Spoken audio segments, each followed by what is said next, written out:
کوئی 15 سال قبل جنرل کیانی اپنی تقریروں میں فرمایا کرتے تھے کہ پاکستان اسلام کا قلعہ ہے، پاکستان کو ترقی کرنے سے کوئی روک نہیں سکتا۔ پھر جنرل راحیل شریف کا دور شروع ہوا۔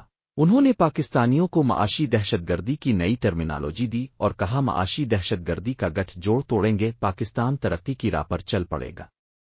جنرل باجوہ آئے، انہوں نے باجوہ ڈاکٹرائن دی، وہی الفاظ وہی تقریر، ترقی کا دعویٰ، پھر کہا ٹینک چلانے کے لیے تیل نہیں۔ پھر جناب عزت مآب جنرل حافظ عاصم منیر آئے، انہوں نے قوم کو ڈیجیٹل دہشت گردی کی ٹرمینالوجی دی۔ SIFC کا قیام عمل میں لایا گیا، کہا جا رہا ہے کہ ڈیجیٹل دہشت گردی ختم کرنے اور SIFC کے پلیٹ فارم سے کوئی کھرب ڈالر پاکستان میں سرمایہ کاری ہوگی، پاکستان ترقی کی راہ پر سرپٹ دوڑے گا۔ انٹرنیٹ کا گلا گھونٹ کر پاکستان کو ترقی کی راہ پر ڈال دیا گیا ہے، اور عزم بلند رہا تو ہم انشاءاللہ IT سمیت تمام شعبوں میں 2 کھرب کے قریب ڈالر پاکستان میں لے آئیں گے۔